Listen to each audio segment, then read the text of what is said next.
Jadi pada malam hari ini kita bakalan live bareng sama dokter hits banget di dunia perkovitan, yaitu adalah Ibu Dokter R.A.A. Daninggar, SPPD, spesialis penyakit dalam. Tapi sebelum kita mulai, izinkan aku untuk tulis judulnya dulu ya.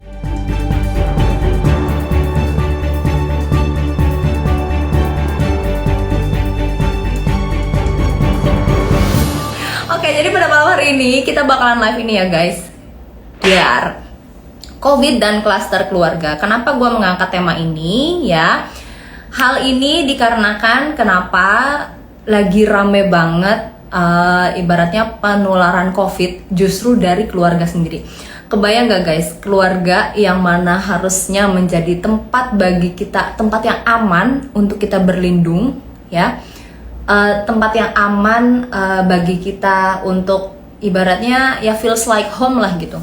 Sekarang karena klaster keluarga lagi rame, kita ngelihat pasangan kita aja bisa seuzon loh. Apalagi kalau misalnya pasangan kita punya resiko pekerjaan yang resikonya itu tinggi tertular COVID, misalnya masih bolak-balik keluar rumah, harus ke kantor, ketemu banyak orang, kerja di ruangan ber-AC, atau kerjanya mobilitas tinggi, bekerja di industri ekspedisi gitu kan.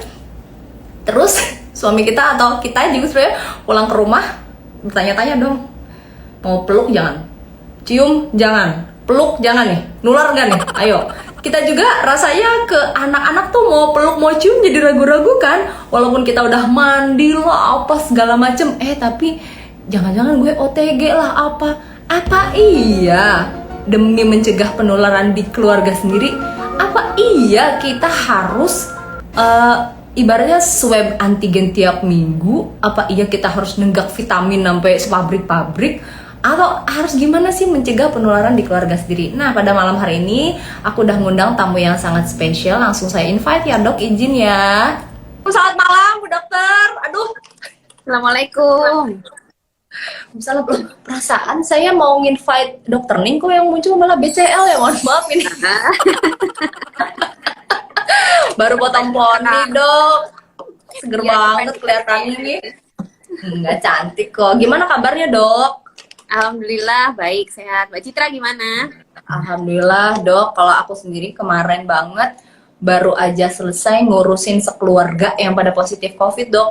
Jadi Keluarganya Mbak Citra juga. Oh. ya suami aku, pertama suami aku dok yang positif. Jadi dia tuh hari Senin ke kantor, hari Sabtu demam.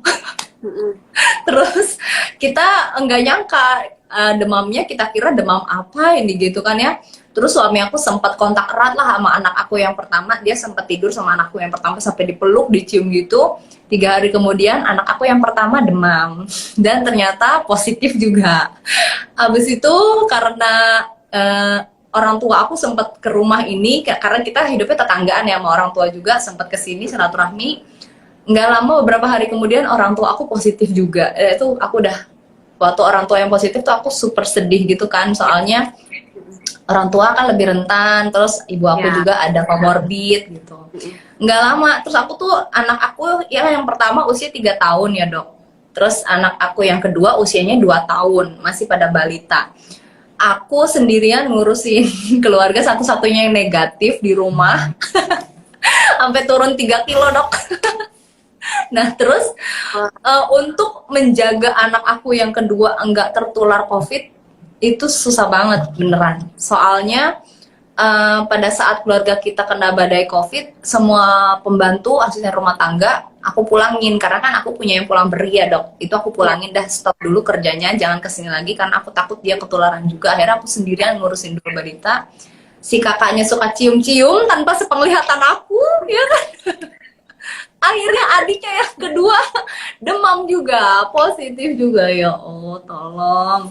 Nah dok, tapi gini ya dok, ini aku udah keburu curhat duluan. Sebelum kita mulai, boleh kali dok perkenalan dulu nih ke audiensnya kita pada malam hari ini. Sebetulnya walaupun gak usah perkenalan, orang-orang udah kenal sih, cuma ya gak apa-apa lah dok. Prakteknya di mana terutama gitu, biar tahu nanti kalau mau ketemu dokter Ning di mana. Ya, halo selamat malam semuanya. Saya Dokter Ninggar. Ya, saya praktek di Surabaya nih Mbak Citra. Ya, saya praktek di rumah sakit Sakit Adi Husada dan Rumah Sakit Brawijaya. Saya juga mau sapa, ini ada senior suhu saya tadi, Pak Ahmad Rusdan, kayaknya ikutan nih. Siap. Iya. Siap, selamat malam Pak. Selamat malam Pak Ahmad. Ini suhu saya ini. Waduh, Iya. suhu-suhu pada ngumpul di sini ya, jadi aku yang grogi. Tuh ada Dokter Santi. Nah, Selamat ada malam, Dokter Dok. Santi juga. Kemarin kan Dokter Santi, sekarang Iya. saya ya Mbak Citra ini. Halo malam Dokter Santi. Iya, pokoknya Jawa Timur strikes. Pokoknya Jawa Timur lagi hits banget ya, dokter-dokter hits semuanya keluar dari Jawa Timur. Nah, Dok, jadi sesuai tema kita pada malam hari ini, jadi aku tuh tertarik banget sama webinar yang waktu itu diisi sama Dokter Ning, ngebahas tentang klaster keluarga, ya Dok. Ya. Bayangkan bahwa bagaimana mungkin gitu ya keluarga yang seharusnya menjadi tempat yang paling aman, apalagi kita digadang-gadang dengan kalimat di rumah aja, ya, biar aman di rumah aja. Nyatanya di rumah aja nggak aman gitu loh, Dok. Nah, boleh nggak sih Dok dipaparkan dulu nih fakta kondisi yang terjadi di lapangan, peningkatan penderita COVID dari klaster keluarga tuh sekarang seperti apa gitu, Dok? Ya, oke. Ya, kalau yang data ya, yang dari data yang kemarin juga di webinar saya sampaikan, itu sekitar 44% ya kalau di Jakarta. Mbak Citra ini di mana? Ya, Jakarta Bekasi, Dok. Ya, jadi di Jakarta itu menyumbang sekitar 44% itu klaster keluarga. Ya, terus kalau yang di Surabaya itu dari data 28%. Ya, terus ada beberapa juga daerah yang dinyatakan di awal tahun ini kenaikan kasusnya juga didominasi oleh klaster keluarga. Jadi klaster keluarga ini cukup mengkhawatirkan ya, karena betul sekali di mana rumah yang seharusnya aman ternyata kok malah menjadi seperti ini gitu ya. Tapi memang wajar sih ya Mbak Citra ya, karena kalau kita di rumah itu kan kita nggak mungkin se-aware di luar ya. Ini secara psikis aja, karena kita merasa memang rumah itu aman. Yes, benar sih. Gitu kan. Jadi ya otomatis kalau misalnya kita di luar di kantor atau di tempat kerja kita pakai masker mungkin sampai double ya, kita jauh sama orang bisa, kita melakukan itu bisa. Tapi kalau di rumah jelas nggak bisa. Bener apa bener? Iya bener. Pasti nggak bisa ya, pasti nggak bisa. Saya juga termasuk penyintas dan saya juga mengalami klaster keluarga Mbak dulu di bulan Juli tahun 2020. Tapi saya tidak seberuntung Mbak Citra. Saya masih positif waktu itu dan bergejala cukup ya, kalau saya bilang gejala saya sedang ya. Tapi saya masih bisa isolasi mandiri di rumah. Tapi satu rumah kita semua positif, termasuk pembantu saya. Gitu. Jadi ya klaster keluarga ini memang sesuatu yang melengahkan ya. Dan ini juga yang paling banyak nih ya yang terjadi penularan sebenarnya bukan cuma di dalam rumah kita satu keluarga, enggak, kita saling mengunjungi keluarga aja kita tuh sudah merasa aman, iya nggak sih? Misalnya sama saudara, itu cuma saudara kok nggak apa-apa, nah itu sering kayak gitu kan, ya kan saudaraku gitu. Nah itu cuman di era pandemi sekarang ini memang kita nggak bisa berpikir seperti itu ya.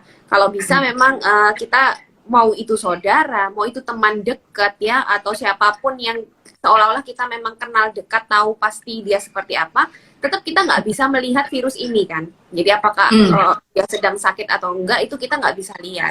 Ya itulah kenapa klaster keluarga itu tinggi sekali. Karena pada saat kumpul dengan keluarga, kita merasa safe ya. Tapi saya dari circle terdekat saya juga, teman-teman sejawat dokter, banyak yang juga klaster keluarga sampai kemarin ya, gara-gara libur kemarin yang panjang itu, yang apa namanya baru itu, ada yang satu keluarga itu meninggal, ayahnya, terus anaknya juga, sama apa namanya itu gara-gara habis kumpul. Sebenarnya awalnya mereka nggak satu rumah, tapi ya biasa lah kumpul-kumpul keluarga gitu ya, mulai jadi keluarga besar gitu. Lalu setelah itu ada yang sakit dan sampai meninggal. Itu dokter juga, spesialis penyakit dalam juga seperti saya. Itu ada kejadian seperti itu. Jadi ya jangan diremehkan. Jadi tetap jadi klaster keluarga ini benar-benar terjadi ya Bapak Ibu. Jadi kita harus benar-benar hati-hati. Ya itu dulu deh. Iya, jadi aku sendiri ngerasain Dok penyebaran yang paling enggak terduga karena kemarin udah ngalamin ya. Maksudnya gini Dok, bagaimana? Maksudnya aku udah nyangka sih kalau bisa jadi kita kena, karena kita itu paham banget resiko pekerjaan satu sama lain ya. Jadi suami aku sesekali mau nggak mau masih tetap harus keluar rumah ke kantornya karena harus mensupervisi beberapa hal, dan aku nggak bisa ngawasin. Nama istri kan agak ini ya dok, agak freak, kontrol freak. Kalau aku tuh agak kontrol freak sama suami aku gitu. Hati-hati ya, jangan ini, bla bla bla bla. Tapi kan namanya suami, begitu di kantor kita di luar pengawasan kita nggak tahu apa dia ada skip apa gimana gitu kan ya. Ketularan lah dia. Aku juga punya usaha ya dok, masih suka keluar rumah. Udah gitu aku konten kreator, kadang untuk beberapa partnership aku harus keluar rumah. Jadi sebetulnya kita berdua sama-sama sadar kalau kita itu beresiko tinggi. Cuma problemnya gini dok, mungkin audiens kita di sini adalah yang jenis pekerjaannya mau nggak mau tetap harus keluar rumah gitu ya. Nah, gimana caranya kita meyakinkan diri kita sendiri dok, kalau kita itu pulang ke rumah itu sebetulnya aman, nggak akan menularkan? Karena gini, nggak mungkin dong dok, suami istri nggak pelukan, nggak ciuman, ke anak-anak juga nggak mungkin kita nggak pelukan, nggak ciuman. Apa iya kita harus swab setiap minggu? Apa iya kita harus pakai masker 24 jam? Gimana tuh dok untuk memastikan kita tuh aman pada saat pulang ke rumah? Ya, intinya virus ini ya, penyakit COVID ini, itu kan menularnya antar manusia. Intinya itu ya. Jadi kalau kita masih keluar ya, seperti Mbak Citra, saya juga masih kerja, suami juga kerja, itu resiko kita kena ya pasti jelas ada ya, karena kita interaksi dengan orang ya, siapapun itu gitu. Memang yang bisa kita lakukan hanya berusaha, apalagi ya, intinya berusaha untuk meminimalkan resiko penularan itu. Ya kalau saya sejak awal pandemi, apalagi waktu itu sempat saat klaster keluarga juga, setelah itu saya lebih hati-hati. Artinya benar-benar jadikan suatu kebiasaan, misalnya pulang dari luar atau dari kerja itu sebelum ketemu atau sebelum interaksi dengan keluarga lain yang di rumah, ya saya membersihkan diri dulu, itu minimal. Ya karena kan kita nggak tahu ya, meskipun katanya virus nempel atau apa itu sebenarnya tidak terlalu maksudnya tidak menyebabkan itu penularan utama, enggak ya, kan penularan utama tetap dari droplet dan tetap dari airborne kalau kita di ruang tertutup. Cuman maksudnya kalau sampai misalnya nih kita memang terkontaminasi virus lalu kita tidak membersihkan diri, siapa tahu tangan kita kotor, terus kita pegang mata, kita pegang wajah, ya kita sakit gitu ya.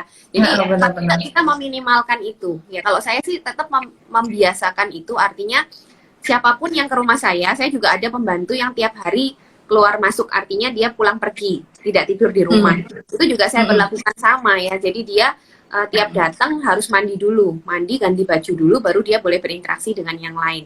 Cuman memang untuk orang-orang yang di luar ini, memang saya kasih aturan kalau di rumah saya suruh pakai masker, Mbak Citra. Kalau orang-orang keluar masuk karena saya anggap dia tamu. Ya sebenarnya salah satu rekomendasi kapan kita pakai masker itu kalau ada tamu di rumah. Artinya ada orang yang tidak satu rumah dengan kita, tapi dia sering di situ atau dia mengunjungi kita, itu sebenarnya rekomendasinya harus menggunakan masker, baik kita maupun dia. Jadi itu sebenarnya sudah direkomendasikan karena untuk mengurangi resiko. Ya, yang penting kalau menurut saya jelas ya, kita janganlah kalau sama keluarga masa terus nggak tadi itu ya, nggak peluk, nggak cium, ya nggak mungkin.